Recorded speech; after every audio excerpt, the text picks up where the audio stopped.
സ്വർണ്ണവില രാത്രിയിൽ ഭയങ്കരമായ രീതിയിലാണ് ഇപ്പോൾ കുതിച്ചുയർന്നിട്ടുള്ളത്. വരാൻ പോകുന്ന സ്വർണ്ണവിലയുടെ സാധ്യത നേരത്തെ അറിയാൻ താല്പര്യമുള്ള എല്ലാവരും ചാനൽ സബ്സ്ക്രൈബ് ചെയ്യുക, വീഡിയോ ലൈക്ക് ചെയ്യുക. അത് നിങ്ങൾക്ക് സ്വർണ്ണം വിൽക്കുന്നത് വാങ്ങണം എന്നൊക്കെ മുൻകൂട്ടി തീരുമാനിക്കാൻ ഒരുപാട് ഉപകാരപ്രദമായി മാറിയേക്കാം. അതുവഴി നിങ്ങൾക്ക് വൻ രീതിയിലുള്ള ലാഭം ഉണ്ടായേക്കാം. യുദ്ധത്തിൻ്റെ കാര്യങ്ങളൊക്കെ വീഡിയോ ചെയ്യാത്തത് കൊണ്ട് ഇപ്പോൾ പലർക്കും ഒരുപാട് വിമർശനങ്ങളൊക്കെ ഉണ്ട് എന്നറിയാം.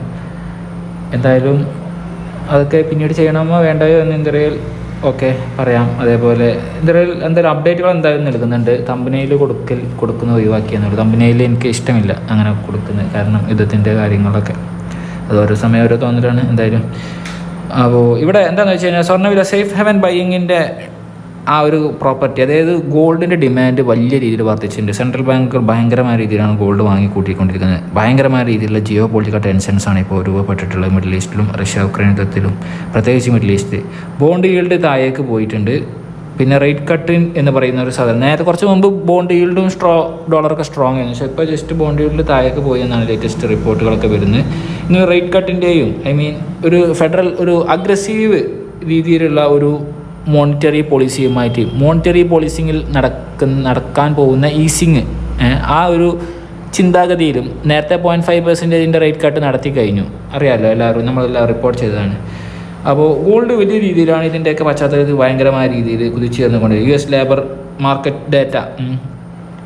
മാർക്കറ്റ് ഡേറ്റകളും കൂടി വരാണ്ട് ഡിപ്പാർട്ട്മെൻറ്റിൽ നിന്ന് ആ ഒരു ഈ ആഴ്ച തന്നെയാണ് അതുള്ളത്. US ലേബർ മാർക്കറ്റ് ഡിപ്പാർട്ട്മെൻറ്റിൽ നിന്ന് വരാനുള്ള ഡേറ്റ, അതും ഗോൾഡിനെ ഉയർത്തുന്നതായിരിക്കും.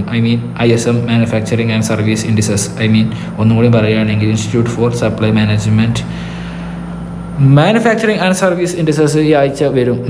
ലേറ്റ് വരും, ഫ്രൈഡേ ഒക്കെ ആ സമയത്തേക്ക് ആവുള്ളൂ, ലാസ്റ്റ് സാധനം എത്തുള്ളൂ അവസാനത്തേക്ക് ഈ ആഴ്ച. പക്ഷേ അതൊക്കെ വരുന്ന റേറ്റ് കട്ടിനെ സ്വാധീനിക്കുന്ന ഘടകങ്ങളായിരിക്കും. എത്രമാത്രം വേണം എന്നുള്ളതും അതോ വേണോ എന്നുള്ളതിലൊക്കെ എന്തായാലും റേറ്റ് കട്ട് നവംബറിലും കൂടി നടത്തിയേക്കും. അതിൻ്റെ കൂടെ തന്നെ US election uncertainties and all.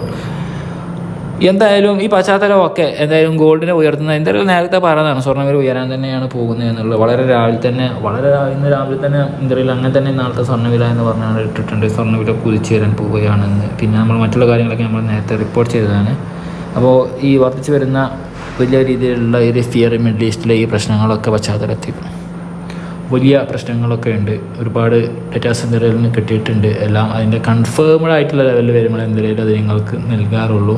എന്തായാലും ഗോൾഡിൻ്റെ കുതിച്ചുയരൽ എങ്ങനെയെന്ന് വെച്ച് കഴിഞ്ഞാൽ $2,671 വരെ ഒരു സമയം ഗോൾഡ് തൊട്ടിട്ടുണ്ടായിരുന്നു. ഇപ്പോൾ $2,661 ഉള്ളൂ. ആ $2,661 തന്നെ ഇൻ്റർനാഷണൽ മാർക്കറ്റിൽ ഔൺസിനുള്ളത് +$27 വർധനവിലാണുള്ളത്. അപ്പോൾ ഗോൾഡ് എന്ന് വെച്ച് കഴിഞ്ഞാൽ നാളെ ഇപ്പോൾ ഉള്ളത് എല്ലാവർക്കും അറിയില്ല, 56,400 നാളെ ഒരു 440 രൂപ കൂടിയേക്കാവുന്ന അവസ്ഥയാണ്. Gold all time high record 2,685 all time. അതൊക്കെ ഇപ്പോഴത്തെ നടന്ന സംഭവങ്ങളാണ്. അപ്പോൾ തേഴ്സ്ഡേ അതൊക്കെ വീണ്ടും ഓരോ ആഴ്ചയിലും ഗോൾഡിൻ്റെ സച്ചിൻ്റെ റെക്കോർഡ് കിടക്കുന്നവർ ഇനി അങ്ങനെ ഉയർന്ന് പോകുന്ന അവസ്ഥയിലേക്കും $2,700 ഗോൾഡ് തൊടാൻ പോകുന്ന അവസ്ഥയാണ് ഉള്ളത്. പിന്നെ മിഡിൽ ഈസ്റ്റിലെ ടെൻഷൻസൊക്കെ ഇസ്രായേൽ പറയുന്നത് ക്രോസ് ചെയ്തിട്ടുണ്ട് ടെറിട്ടറി എന്നാണ് പറയുന്നത്. ഹിസ്ബുള്ള അത് ഡിനേ ചെയ്തേക്കാണ്. എന്തായാലും ലേറ്റസ്റ്റ് റിപ്പോർട്ടുകൾ നൽകാം. സമാധാനത്തിലേക്ക് എല്ലാ രാഷ്ട്രങ്ങളും എത്തട്ടെ.